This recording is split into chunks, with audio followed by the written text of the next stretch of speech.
My biggest financial mistake by far was over leveraging into cryptocurrencies towards the end of 2021, where it had a very big crypto pump. In doing so, That's the thing, guys. Crypto is extremely volatile. Like a lot of people like love crypto, especially people who want to just go up quickly because it seems like a quick buck, right?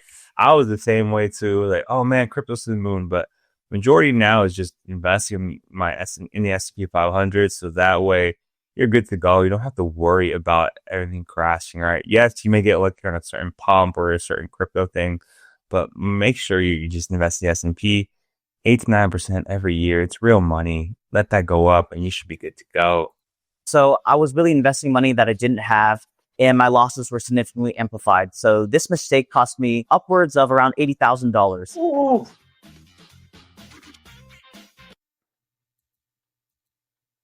Let me talk to y'all. Crypto, it's very scary. It has gone up. It has the best returns. If you can invest, but don't put all your money into it, right? It's still diversified with the S&P 500. Still diversified. Don't put everything in there. Ethan's investing in Bitcoin and Ethereum, the two biggest kind of cryptos, and that's good. I know meme coins are pretty popular right now, and it is very risky. Just know that.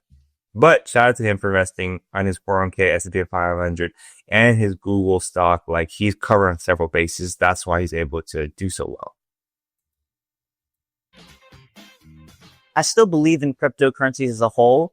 However, I do think that a lot of these altcoins can be very risky, and I avoid putting any money into these now. As my net See, there you go. He is not investing in the altcoins anymore because of how sketchy they are. We've all got wrecked with that, man.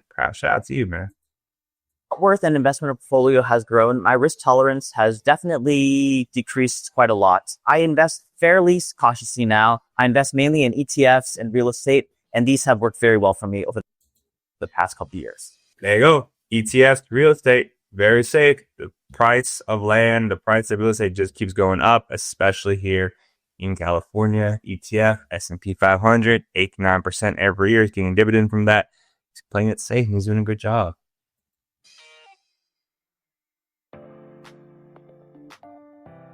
I own two properties, one investment property that I have in Florida, and my current primary residence that I live in right now. Good for him. He's got a house in Florida and a house in OC. Man, this guy, good job, bro. So proud of you.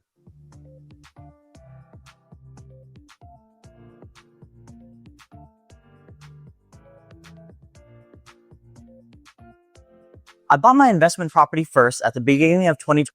Isn't that crazy? In Florida, you can play for 226,000. In California, not so much. Unless you're in like a random place in California, which makes it very hard to get to work. 22. And I did this because I knew that once I had a big mortgage to pay each month, it would be very difficult for me to save at the same rate. And so I wanted to be able to build up investments before I made the purchase to buy a home to live in.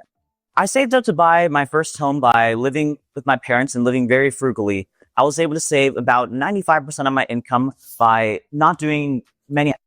Ooh!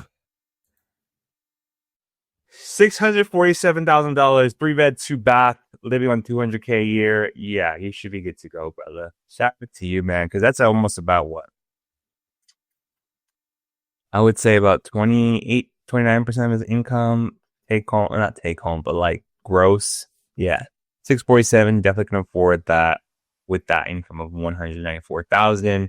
And probably has income coming from his rental properties as well. So shout out to you, my brother. 647 is a pretty good deal, especially in California. Expensive activities and just really staying at home, even though I was making a 6-figure salary.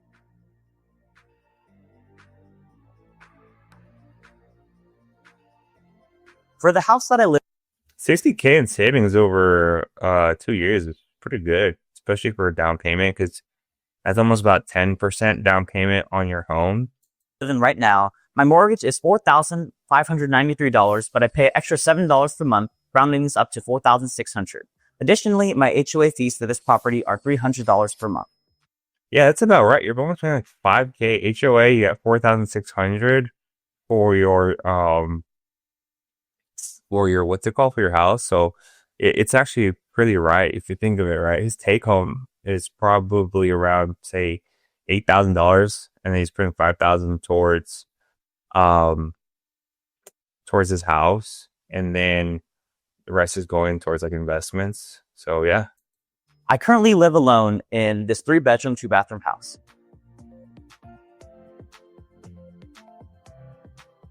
There you go. He's making money from his rental property, which is really good. Like he has the secondary income from that.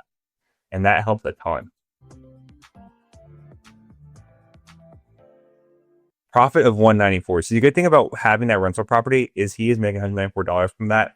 And then also too, like he is also basically they're paying the mortgage off that. So basically they're paying that down.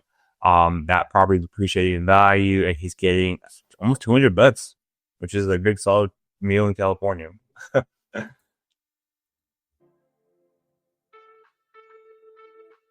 My current goal is to retire at 35 years old. This may seem like a very young age for a lot of people, and it is, but for myself, I really wanted to have more time freedom and the ability 35 years old, he's 22. Can he do that if he stays in his career in big tech? Honestly, he probably can, because if he's to stay at Google, stock will keep appreciating. He'll get up to say almost even $1 million in annual salary based bonus a year.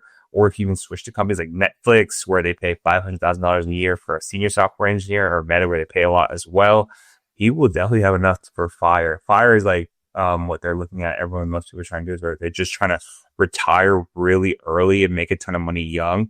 And it's definitely possible in big tech, but it's just very hard to get those jobs. He's already there. You got to realize he's doing amazing. Top 1%, man. Like he's like Cal Berkeley degree, master's in computer science, not easy at all. Has a house, is investing, almost no debt, which is amazing. So shout out to you, man. I believe in you, man. I believe in you.